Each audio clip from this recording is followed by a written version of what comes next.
Welcome, everyone. This Tuesday night edition of Sports with Rich on Tuesday, March 28 on the SLG Network and my channel, YouTube. Rich Mancuso, that's the whiz, Robert Rizzo, my young cohort, my colleague. We're here each and every week and a full hour ahead. We'll get to it. Our social media handles at the bottom of the screen. I can be reached at Twitter, Ring786, Facebook.com, Rich Mancuso. I write for LatinoSports.com, where I'm co-editor with that young man, Robert Rizzo, doing a great job with a lot of content every day, along with NewYorkSportsDay.com and other websites. Wiz, how are you? Where do they reach you, my friend? I'm doing great as always. Another jam-packed week of sports. You can always reach me, Robert Rizzo here. You can reach me on Twitter, RobertRiz994, Instagram, RRizzo4, Facebook, Robert Rizzo, and catch all my daily content on Latino Sports. As always, thanks for your continued support out there. We appreciate your comments. We want you to comment as always.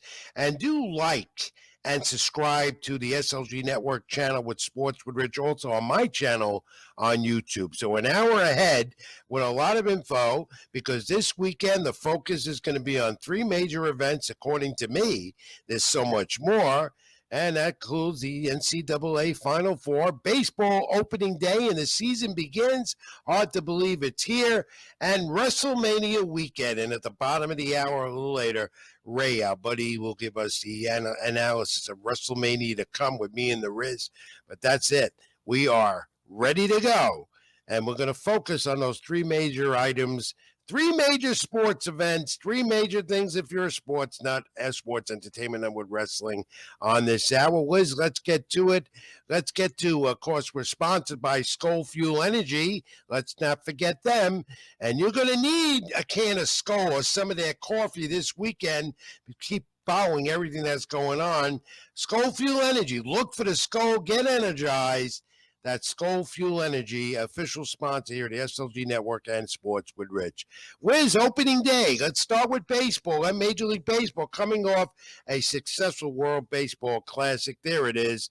8 former Cy Young Award winners will get opening day nods. That's incredible. Starting Thursday. And in New York, we have a real interest already with reigning Cy Young Award winner Sandy Alcantara, the Marlins. The Mets visit the Marlins. The Mets favored to maybe reach it all the way to the end of October into November as a World Series team. It's Alcantara against three-time Cy Young Award winner Max Scherzer for the Mets. There'll be pitch clocks. There'll be bigger bases at second base, which will increase stolen bases expected in baseball this season, and no shift among the new rules. And Wiz, we're ready to go. Baseball 2023 is here. Been ready to go. Been counting down the days since October. I can't wait. Opening day, it's like opening Christmas gifts for any baseball fan out there. You get aces on the mound going up against each other, new players in new uniforms, superstars everywhere. I can't wait. I've been counting down for it. Like you said, aces, Alcantara versus Scherzer, Verlander on the mound the next day, Gerrit Cole versus, I don't even know who's pitching for the Giants, but Gerrit Cole on the mound. You got to watch that. And there's so much going on. I believe everyone's playing on Thursday. And if not, everyone's playing on Friday. So better buckle up, baseball fans. They're all playing Thursday. Major League Baseball doing this for a reason. Because of the interest, the game in the first game of the season all together. Wasn't like that back in the day. It was always the Cincinnati Reds with the traditional home opener at a ballpark there in Cincinnati now that we love, Great American Ballpark, before that Riverfront, and but that's changed. All that tradition out the window. Baseball's changed. The whole game, from scheduling to the rules, which are going to be a big focus, as we discussed on this program the last few weeks, in particular last week with Tom Gamboa. If you missed it, log on to the SLG Network and our show last week with Sports with Rich. But I like the idea that you have 8 former Cy Young Award winners pitching on opening day. And we'll go into some of the matchups, and we're going to look into some of what we think will happen this year. But let's take a look right now at the Yankees in New York, because the big story the last few days was the 20-year-old top prospect, Anthony Volpe, who will get the starting job. He is a starting shortstop for the New York Yankees, a natural second baseman, but can do it at short. He earned the job. He earned it. He had a great spring. He stole those bases. The Yankees are going to be looking to steal more bases this year. A team that hasn't done that in recently the last few years. He adds you to this team. Beat Pedraza out for the job. Team up with Gleyber Torres at second base. Anthony Volpe always wanted to be a Yankee, but didn't expect to be starting. He always had hopes would be. The Yankees are very high on this kid. They gave him a chance, and they send a message to their fans, Wiz, we're getting younger. Give the young kid a shot, just like they did with Derek Jeter many years ago.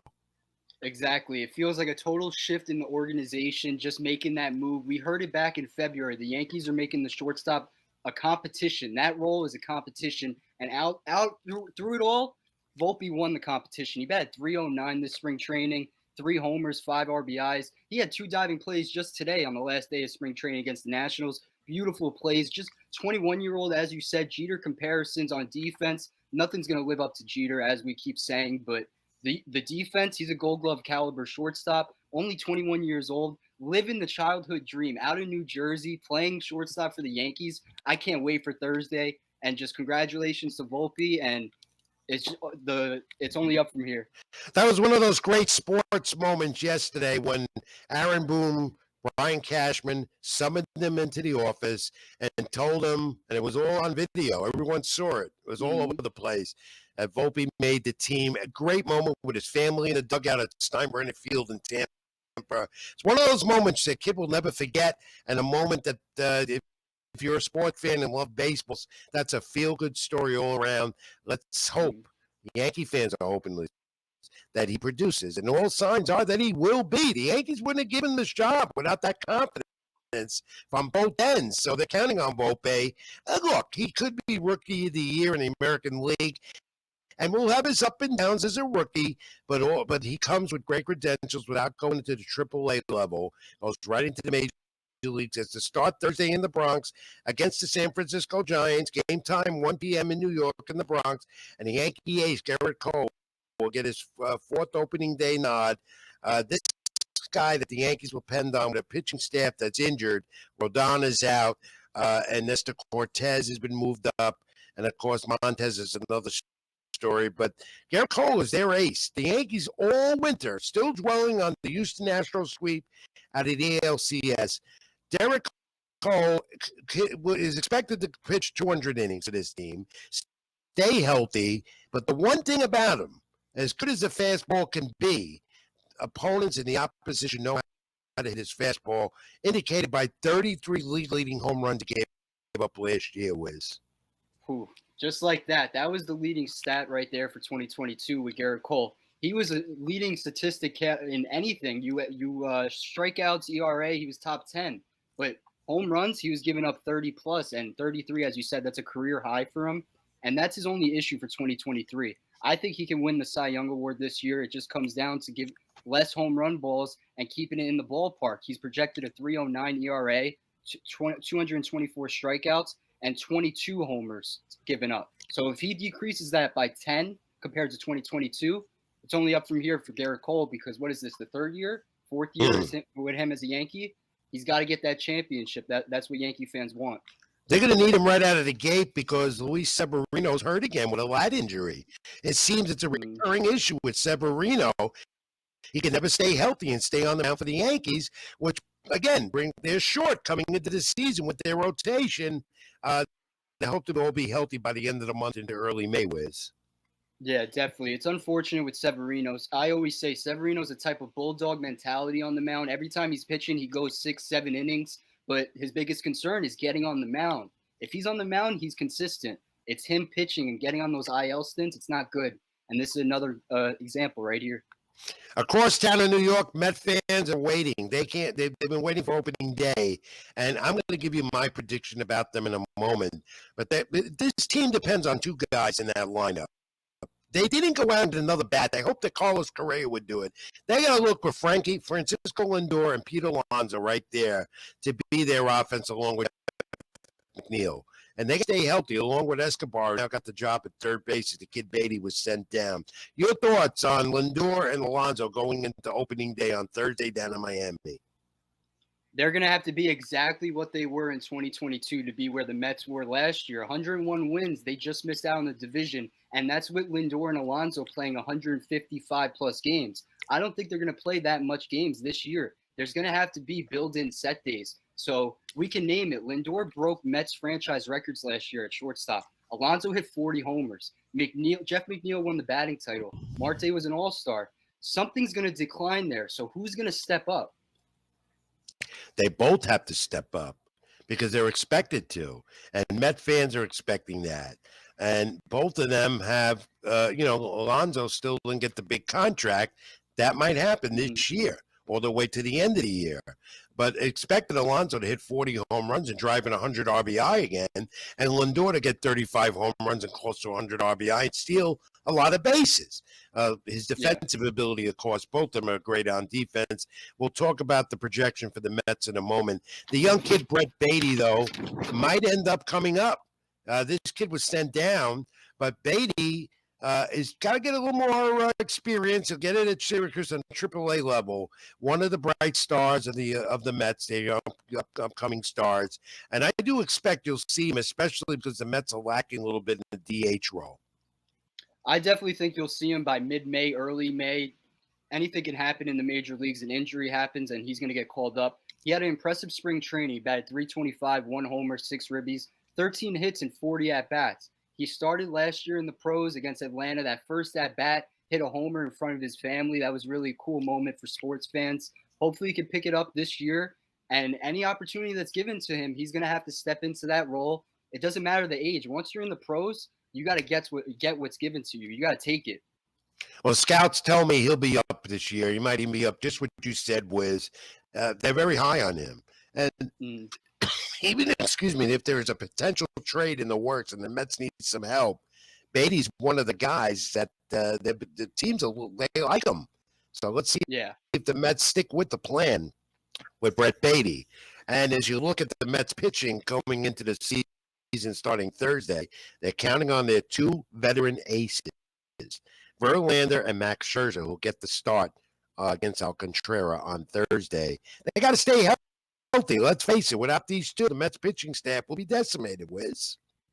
Big time. It comes down to those two. We've been talking about it all off season. 140-year-old, 139-year-old. It seems like a ticking time bomb because it's just the injuries may pile up. But if they stay healthy, those are two Cy Young candidates right out of the gate. All along, that's 445 career wins if you combine them, and over 6,400 strikeouts. So those two leading your rotation. It's going to come down to those two and Kodai Senga, David Peterson, and the bullpen stepping up. So it's not just Verlander, Scherzer. It's kind of like a pitching staff by committee. We say bullpen by committee. It's pitching staff by committee, in my opinion. Well, because of the unfortunate World Bum Classic, as I called it, injury to Edwin Diaz. There you go. Closer by committee for manager Buck Showalter. All right, let's take a look at the opening day schedule in the meantime. As every team starts at the same day, Thursday. Some good matchups for the opening day of the 2023 baseball season on Thursday, Wiz. So many great matchups. I can go down the board. I'm not going to name every single matchup. Trust me, I'll name like 4 or 5 for you guys. Let me go Yanks, Giants. First off, we talked about it. Marlins, Mets. Definitely tune into Blue Jays, Cardinals. That feels like a playoff-like atmosphere just in April. Yeah. That would be a great World Series matchup, but that's too far ahead to talk about that now. Phillies, Rangers, NL pennant champions right there against Jacob deGrom. That's a nice matchup. And Guardians, Mariners. I kind of like that. Julio Rodriguez against Jose Ramirez, the newly paid second baseman, Andres Jimenez. So that's a good matchup. We can go on and on about these.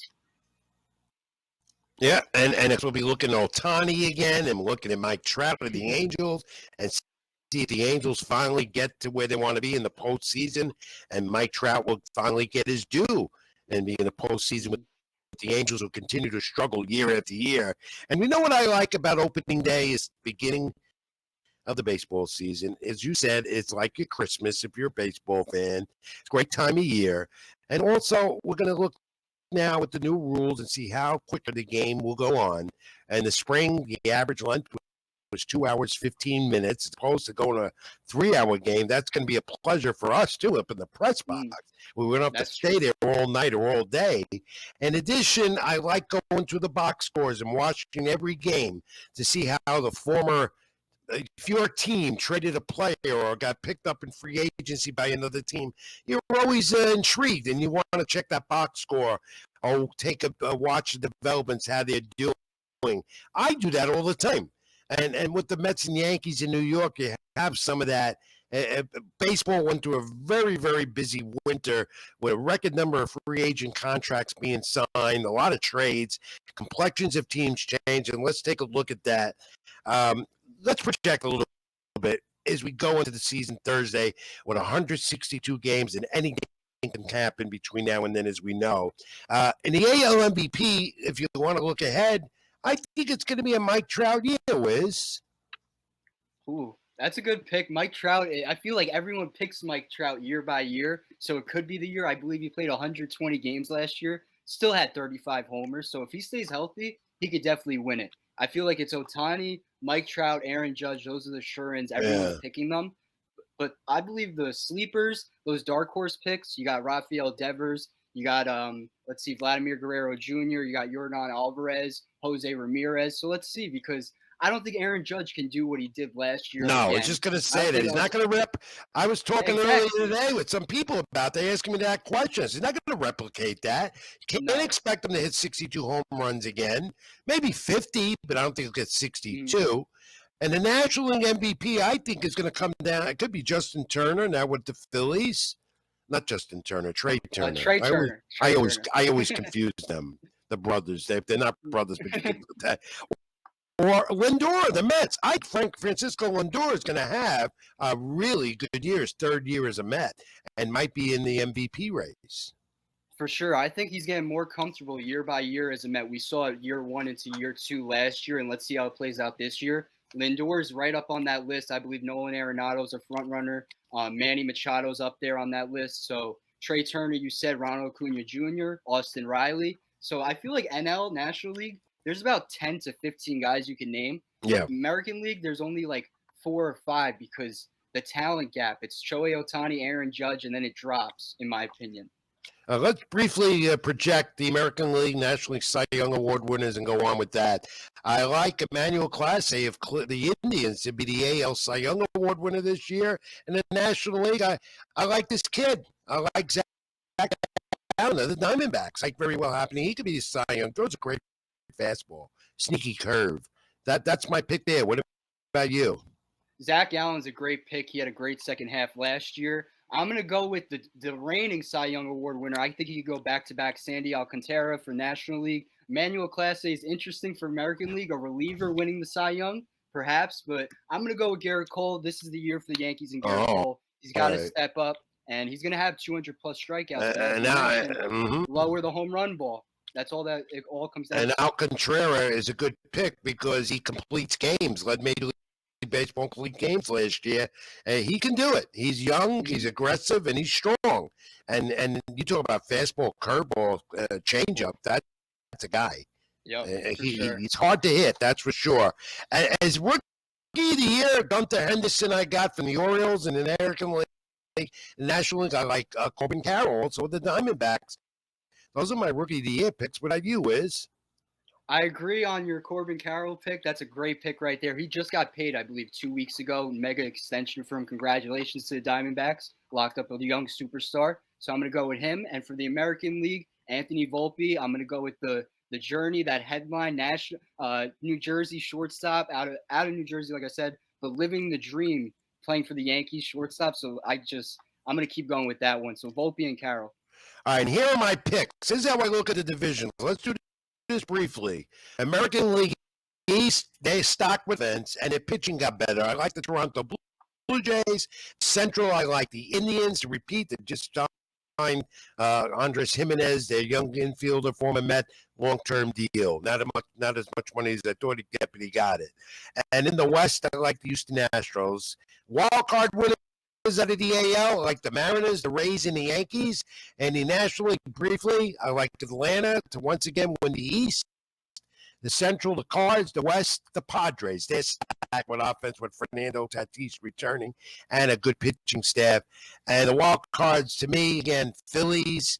The Mets don't win the division. I think the Mets are not going to be as good as people tab them to be. I don't think they win 100 games this year. And the Dodgers, a wild card, but not the division winner. What do you think?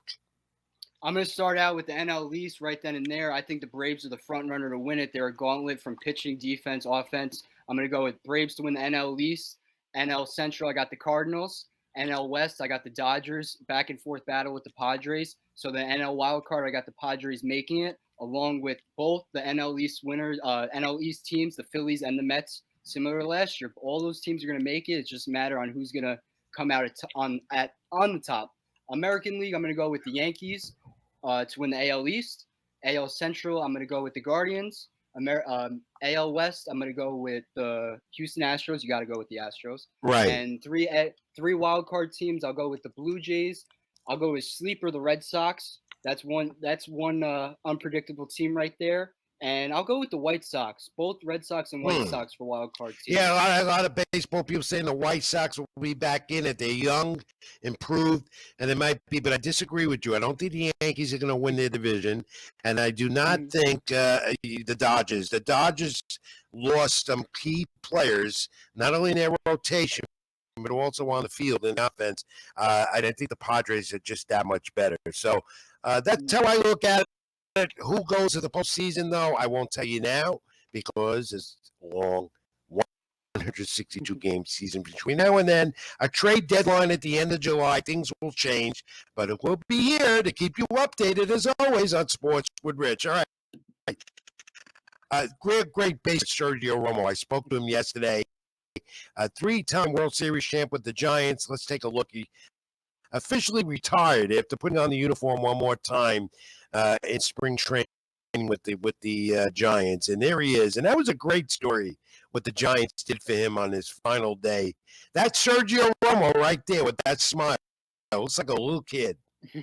That was an awesome tribute last night. Shout out to the San Francisco Giants, top class organization. Just for doing that, you had Hunter Pence take him out of the game, remove him from the game, standing ovation, and before the game, Sergio Romo, as you mentioned, he's such a great person, a great baseball player, great baseball mind. He went up to all those kids on the side, had each kid sign his hat, and that's the hat he wore during the game. Perfect send-off, and congrats to Sergio. Awesome career. And I could tell you, I missed him in the clubhouse last year because he wasn't in the major leagues last year. He had a brief stint with the Blue Jays and whatever, didn't last. And then he pitched in Mexico a little bit. I missed him. I met him for the first day we met a few years ago. We hit it off. He's just a very, very amicable ball player. Very, very media-friendly guy. And we developed this relationship when he was with the Giants and then thereafter. And I spoke to him. And when he was very humble and very, very I'm going to say he almost broke down when I talked to him late last night. So he'll be missed. It looked like it on video, and the main thing I'll remember is his celebrations after his closes, his saves, when he was jumping up and down. That had everyone at home jumping up and down. So I wasn't even a Giants fan growing up, but I was a huge fan of his. All right, so Major League Baseball ready to go Thursday.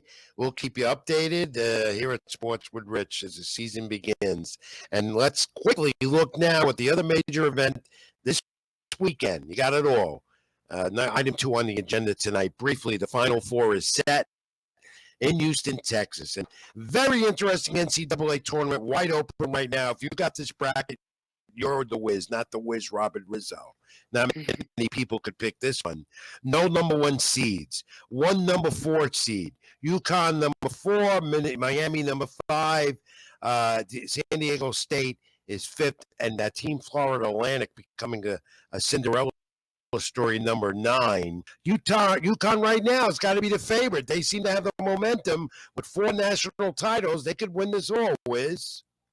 UConn looks like the juggernaut. After watching them against Gonzaga last weekend, they won it from the first minute on. It seemed like the game was over. UConn, they have 3 titles since 2003. There's no argument. There's no debate about it. UConn has been the best basketball program for the last 25 years. And like I said, 3 titles since 03, 12 appearances in the tournament since 2003. And I think they're going to go all the way and win it. They started off against Iona, Rick Pitino, and just see how everything's changed from there. UConn's going to go all the way, and they're going to hang the banner and take down the rims, take down the nets. Well, the Huskies have won 13 out of their last 15 to show you about momentum. They've won every game in this tournament in double figures to show you where they're at. That's why I like them, Wiz. And San Diego State, fourth in defense. They held Creighton at 23 points in the final 20 minutes after trailing most of the first half. So they got the momentum going in. And in Florida Atlantic, the Cinderella team, they got balance, they got depth, and it's their second NCAA tournament. Who would have figured? Exactly. Who would have figured? If you have this Final Four, if you had it layered out, we need proof, and we'll get you on the show next week because we got to talk about it. No one had that. College basketball analysts across the world never had that. No. So just those 4 teams, it's not just talking about Cinderella stories. That's sports. That's sports for you. Anything can happen when the records go 0-0.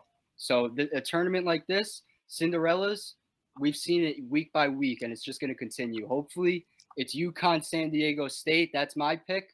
I'd love to see that, and like I said, I'd like to see UConn win it all. All right, they're my pick, Wiz. They all picked to go. So Final Four is here.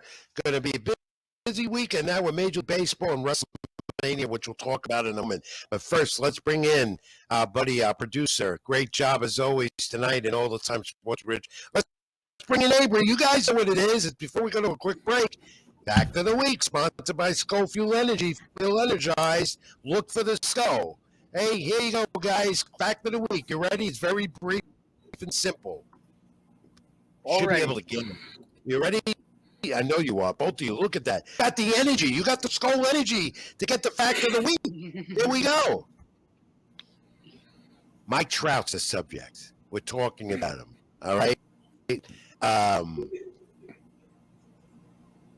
6,174 career plate appearances going into opening day. All right.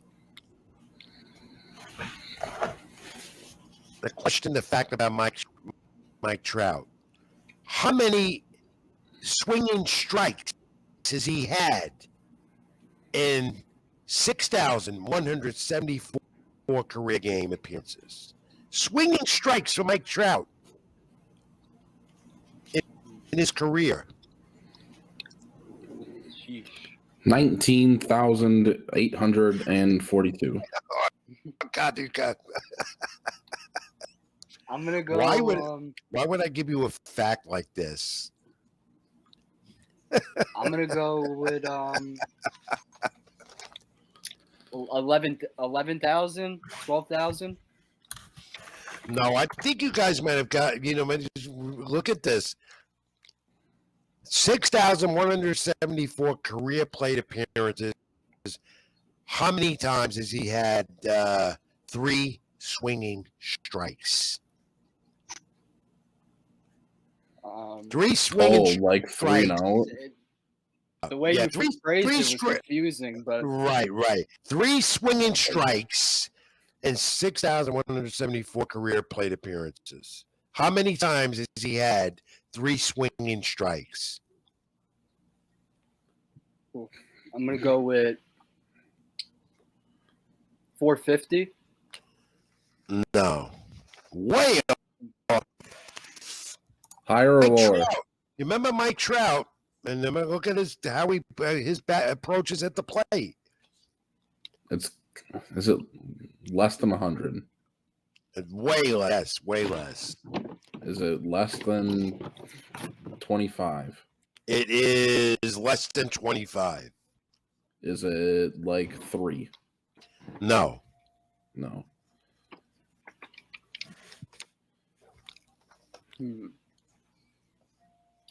All right. Want to take one more shot at it? Less than 25. How about like 17? No. I got to tell you, Avery, you're not that far off. Wiz, what do you got? 32. Not that far off. Less than 25. It is less than 25.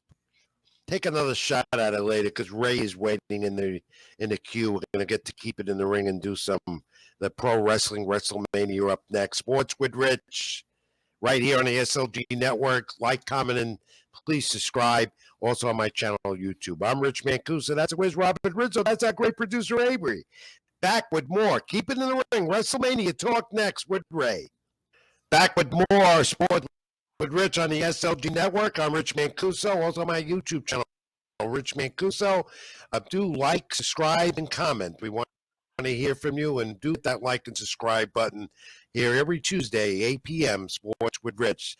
Wiz, let's bring in our buddy Ray. Haven't heard him in a long time, and it's appropriate that we have him on because the other major event this weekend, it's WrestleMania weekend, and it's a two-night event, SoFi Stadium, Saturday nights, Peacock Network.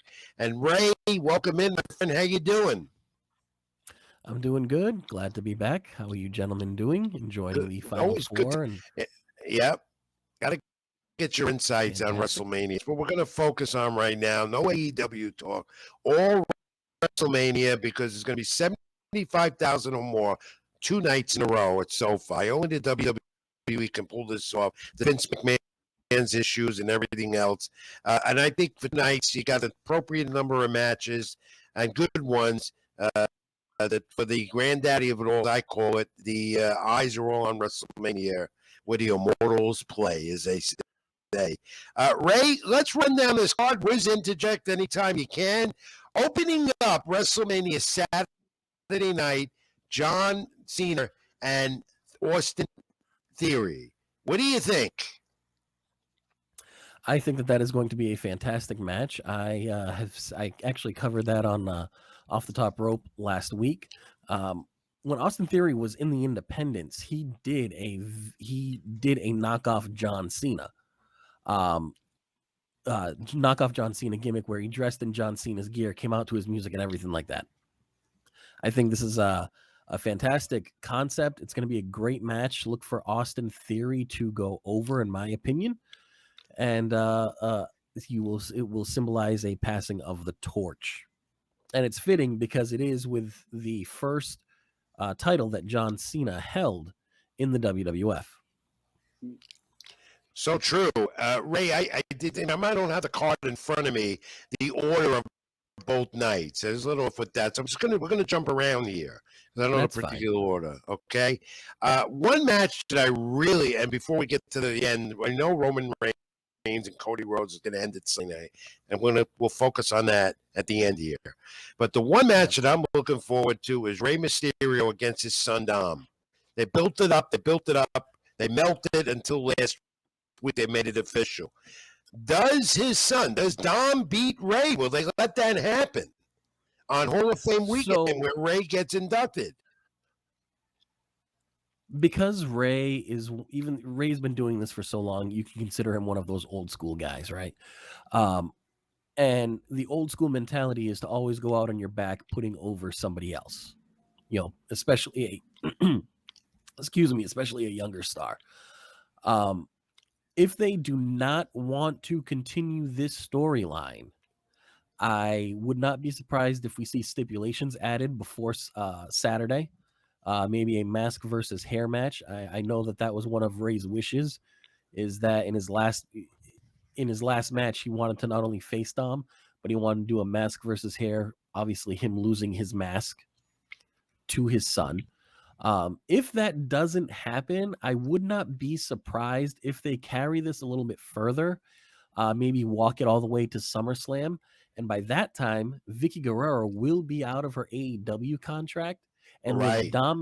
with Dom constantly making the references to wishing Eddie was his dad, don't be surprised if you start hearing him being announced by Vicky Guerrero as Dominic Guerrero.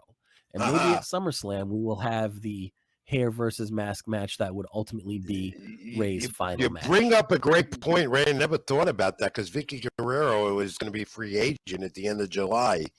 Or sooner from AEW. That's a good point. Wiz, do you have a prediction on that match?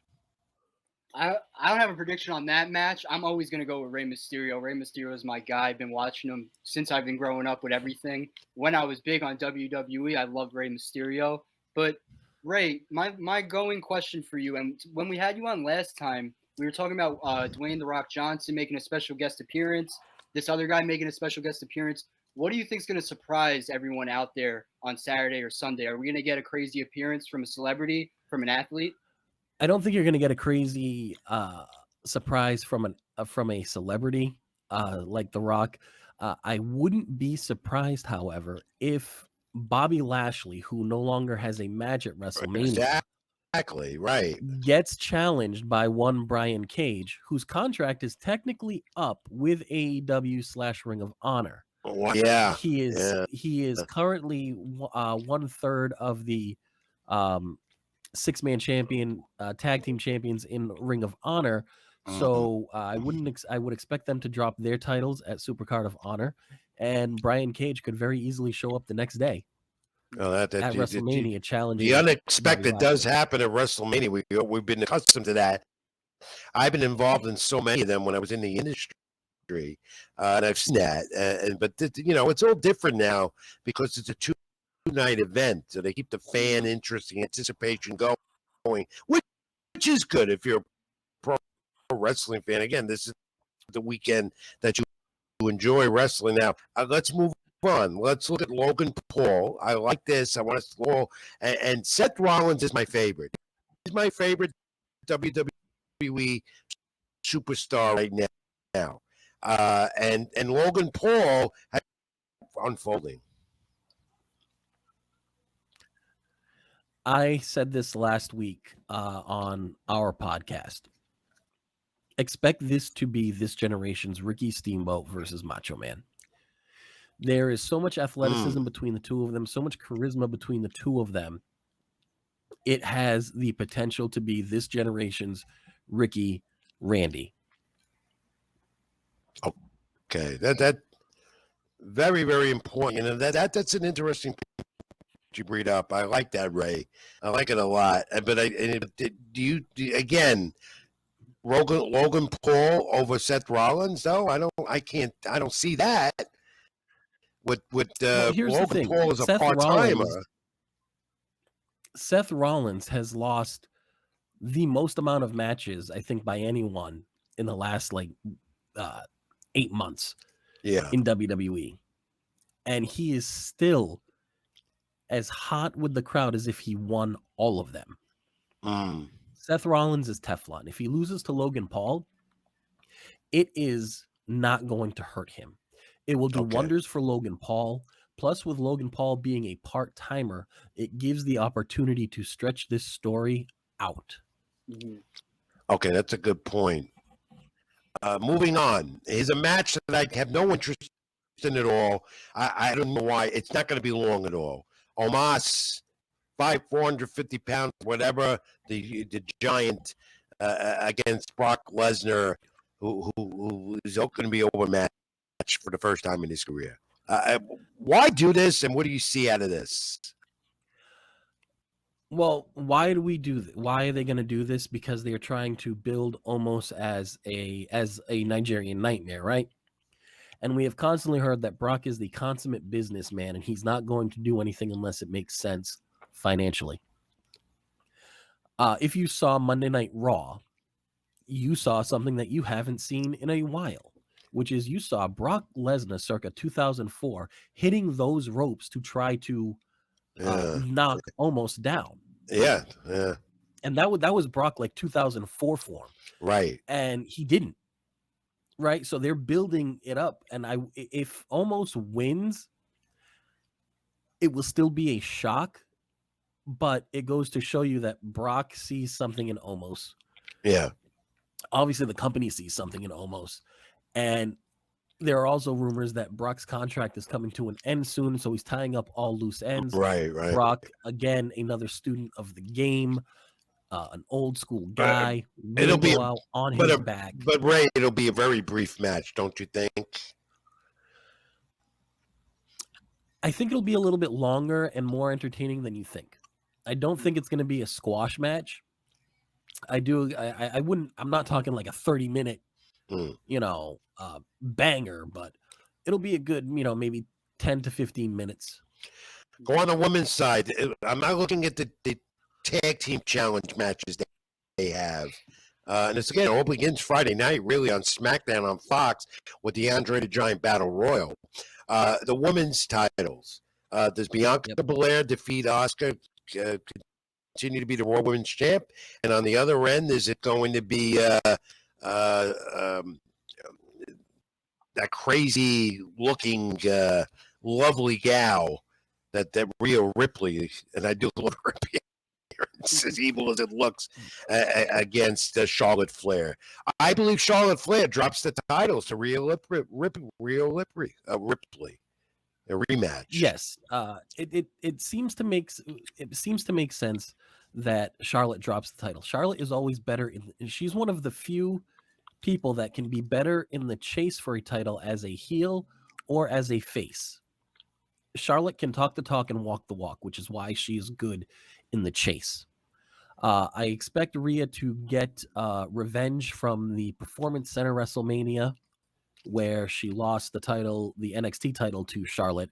I also expect Asuka to beat Bianca, and thus starting the reign of terror that could be this version of Asuka, which, if you followed her career, would be what Kana was before she went, or what Asuka was when she was known as Kana, in the over in Japan before she came to the WWE. All right, how about that 6-woman tag with the two Hall of Famers, Trish Stratus and with the man Lynch. Trish is with Leader. Does Leader turn on either one of them? What happens against with the other side with Bailey and the other two, Damage Control? What happens there briefly? I expect Trish to turn. And I'm basing my opinion solely off of comments that she had made about how if she were to come back, she would want to come back as a heel because she enjoyed working as a heel so much. What better time to make her a heel than turn her at WrestleMania against her friend Lita and the man Becky Lynch? Yeah, I expect somebody to turn there. Some type of Helena's act, as they say. Sheamus and McIntyre against Gunther. Does Gunther retain the IC title? Absolutely. You have Gunther retain the IC title. It'll make him look unbeatable. It'll make him look like an actual monster to beat Sheamus again and Drew McIntyre. Tag titles. Does Sami Zayn, Kevin Owens reunited? Do they get rid of the bloodline and end their long tag team title reign against the Usos? No. Okay, why is that briefly? Well, I say no because what are you going to do once they beat the Usos? Oh, that's right. Yeah, good point. And finally, and Wiz, your interjections on this. Wiz, acknowledge me. I hear you fine. Okay. You know what I was getting at. Roman Reigns, head of the table, looking to still be the head of the table. And then you got Cody Rhodes. This is going to close WrestleMania up Sunday night. And so, Ray, everyone is looking at Cody to win it. I don't think so, even though they have a new title belt supposedly for him. My pick here, Roman Reigns retains and keeps the reign going because this has been a long championship reign, and it's been successful. It's made money for them, and I believe Reigns, but there'll be division in the bloodline, but Roman Reigns retains. Wiz, what do you think of that? Do you think Reigns retains? Yeah, I definitely have Roman Reigns retaining it. It feels like he has to win every match. That's not just the narrative for WWE, but everywhere you go for wrestling fans, it's Roman Reigns or bust. And that's month by month, year by year. And it seems like that ever since before the pandemic.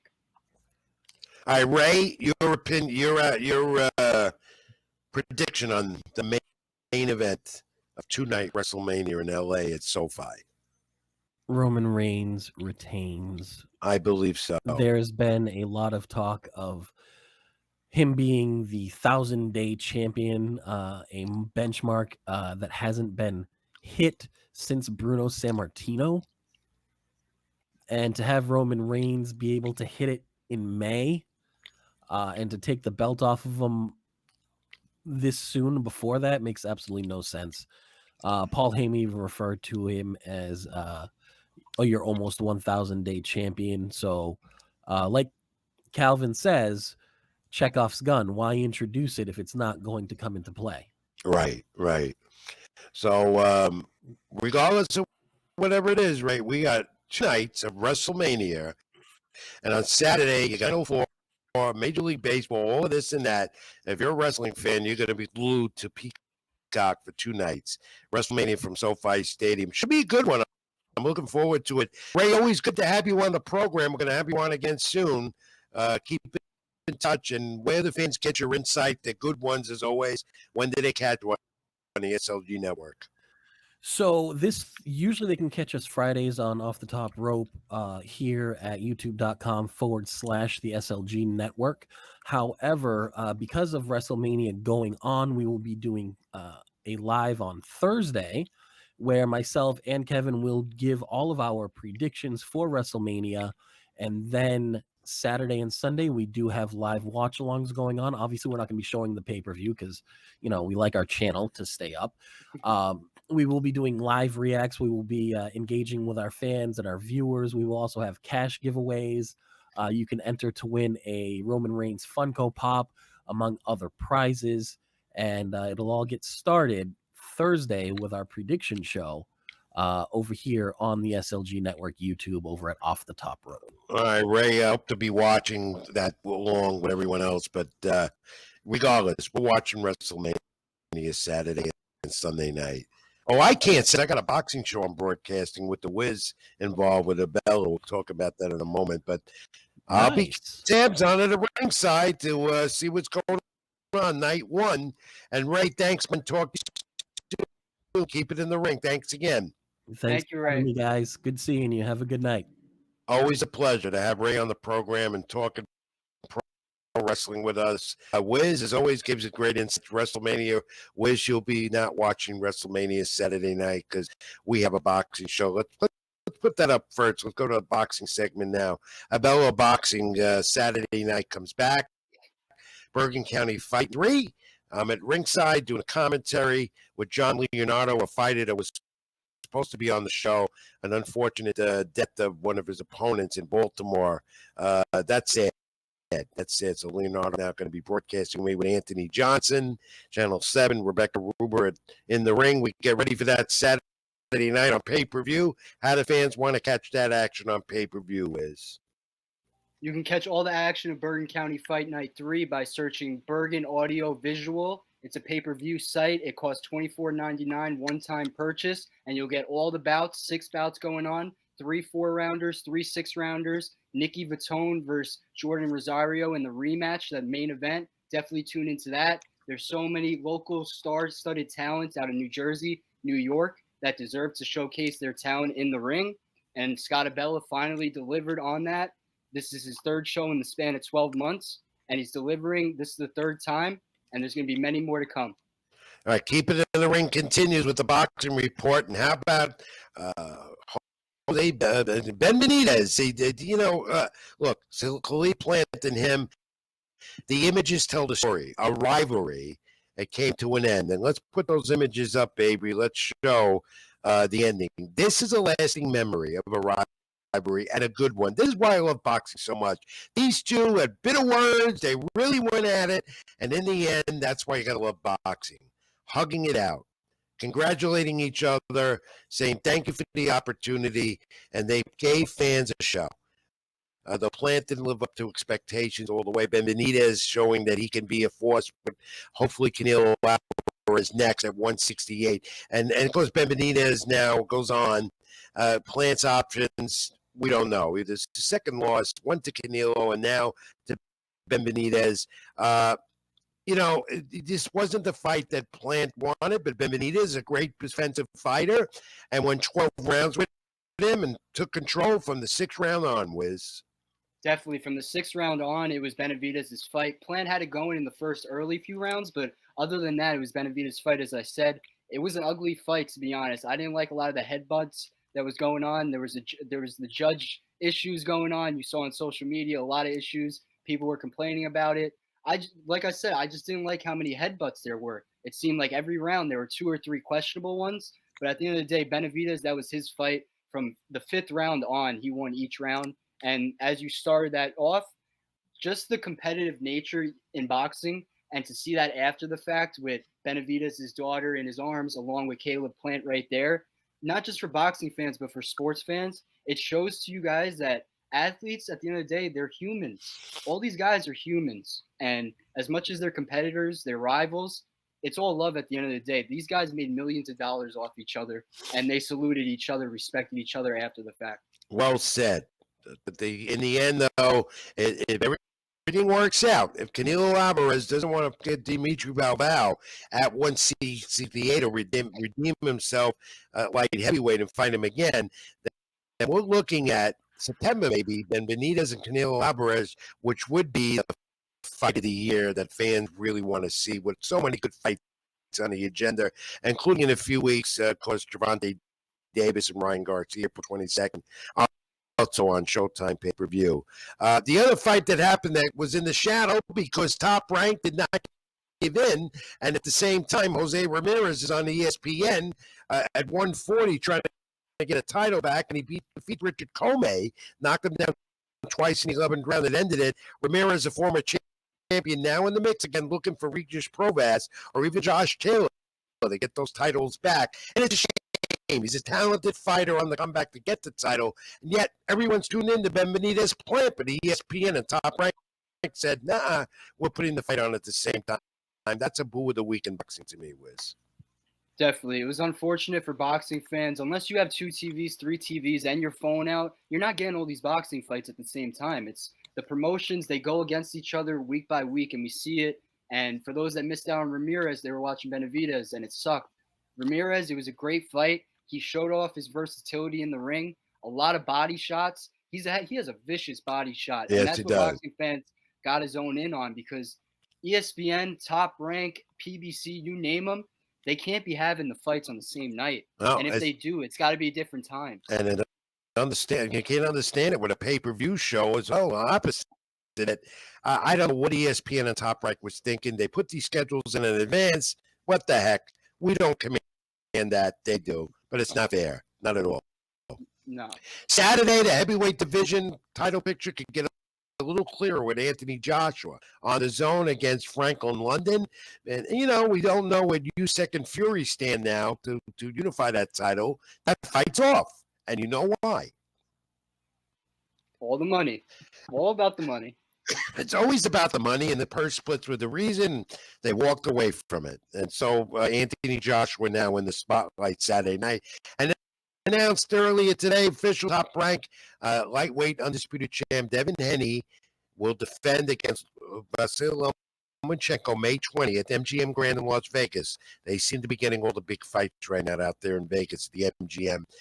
Top Rank pay-per-view for the lightweight title. And after that, Haney could end up going to that 140 division. Lomachenko Haney up next May 20th. That's going to be a good one, right? We continue the program around the horn briefly, Liz. Let's try on the NBA because there's only a few weeks left, 11 games left before the NBA postseason playoff.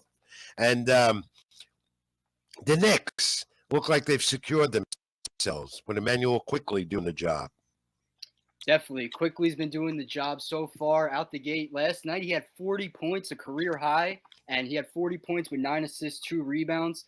The game prior, he had 25 points. Then last night, 40 points. He's getting it going at the right time. For the Knicks, there's 6 games to go for their regular season. They're 4-6 in their last 10, and they're most likely going to land that 5th seed in the East and match up with Cleveland in the first round. That's going to be a great matchup, and I think it's going to come down to home court. It could be a Game 6, a Game 7. Home court's going to be huge in that series. Question is, do the Knicks have the consistency going into the playoffs? Because they seem to be this up and down type of team. They go into their little losing streaks.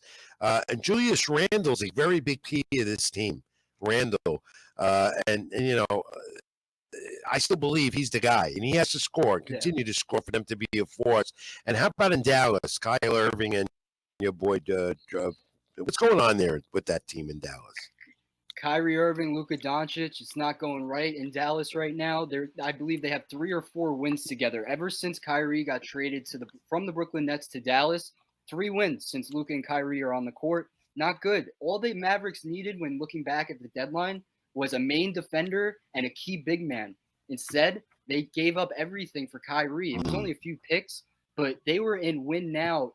They were in a win now scenario. They were just in the Western Conference Finals last year, and this is a major step back. They're the 11th seed right now, today, on Tuesday, 11th seed, 37 and 39. So if the season ended today, they're not just not making the playoffs.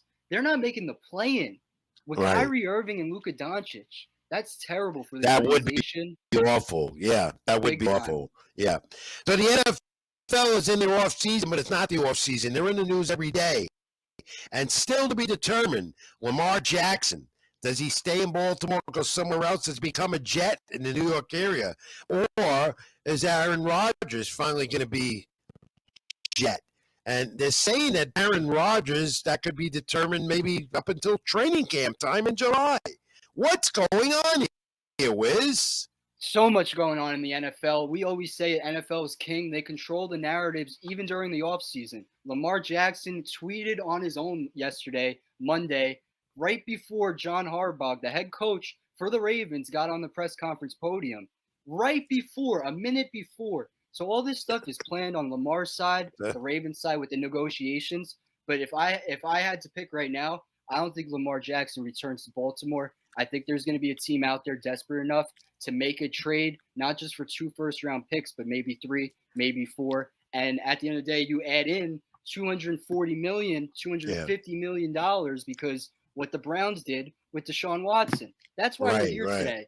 Deshaun Watson and the Browns did this to the NFL. Yeah, well, I just can't keep track of this. I mean, I'm getting older and older. The Aaron Rodgers thing, come on, get it done. It's a big. I'm down to draft choices. I can understand how important that is as well for the Jets, as well as for Green Bay without Rodgers in the rebuild mode. All right, more NFL next week. NHL winding down as well. We got to focus on that. We'll get Ashley Charge on the program, our experts soon as we get into their postseason soon. And New York's excited because the Islanders, Devils in the area, and the Rangers look like they're all going to be in the postseason as those Boston Bruins continue to reign in the East, and the West could be anybody's right now. Yeah, totally. The West is wide open. Anyone can win the West right now. I want to zone in on the Eastern Conference. As you mentioned, 3 New York teams in the playoffs right now, the Devils, the Islanders, and the Rangers. And I'm just looking at that matchup. I got to watch all 7 games getting played. Devils versus Rangers. That rivalry is going to be great at the Garden, great at the Prudential Center, and Islanders Hurricanes right there. That's another great matchup. And on the West side, if I had to pick a matchup, if it ended today, I would go with Kings versus Oilers. I feel like that's a toss-up that can go 7 games. Yeah, it's going to be interesting going down the stretch for the NHL and to see how these matchups are going to unfold for their postseason. And we look at, as we wrap this up, sponsored by Schofield Energy on the program here on the SLG Network and on my channel, YouTube, Rich Mancuso. Like, comment, and subscribe, please. NYCFC MLS continues another loss on the road where they have to win games. They don't do it. Houston 1-0 on last Saturday. They're not scoring consistently, and they're on the road again this Saturday against New England. Another tough one for them. That's what they got to do, this team. If they are going to win and they're going to make an impact in the East and the MLS, they have to win games on the road, which they failed to do, Wiz. They've been struggling on the road, struggling on offense. Even home, road, wherever they play, they're struggling on offense, and they got to figure it out. They have 12 goals in 6 games this season, so you do the math. 2 goals a game. It's not going to win a lot of soccer matches throughout the season. I believe this was the second time they got shut out in those 6 games. Yeah. So I'd rather them struggle now, get it right, get adjusted, get developed, and then go through the phases, start winning a month from now, because the season right now, it still feels like preseason. It's cold weather out, and everybody's still getting started. I think NYCFC will be fine. And you mentioned they face New England next. either I believe this Saturday you said. Saturday. And that's Yeah, on Saturday night. that's on the road. So here we go. That's another test. They got to prove us wrong and prove the doubters wrong. Speaking about cold, Thursday afternoon in the opening day baseball, it's here. Yankees Giants in the Bronx Yankee Stadium. I'll be there, and they're going to bundle up. It's going to be in the 40s. That's what I don't like about April baseball, especially in this part of the country in the East. It's cold, but no, but I'll be there. I don't know if you will be, but it's going to be cold. I don't know if I better wear a cap because I don't think this is going to be enough to protect me. All right. All right, Wiz, that wraps up this week on Sports with Rich on the SLG Network and my channel on YouTube. Like, comment, and subscribe. Reach us on social media at the bottom. I'm at Ring786 at Twitter, Facebook.com, Rich Mancuso, LatinoSports.com, NewYorkSportsDay.com, among the outlets I write from. The co-editor of Latino Sports with that young man, Rob Rizzo, who's taking over this business fast and furious. And we'll be together Saturday night for a Bella Bakken show in Paramus, New Jersey, Bergen County Fight Night 3.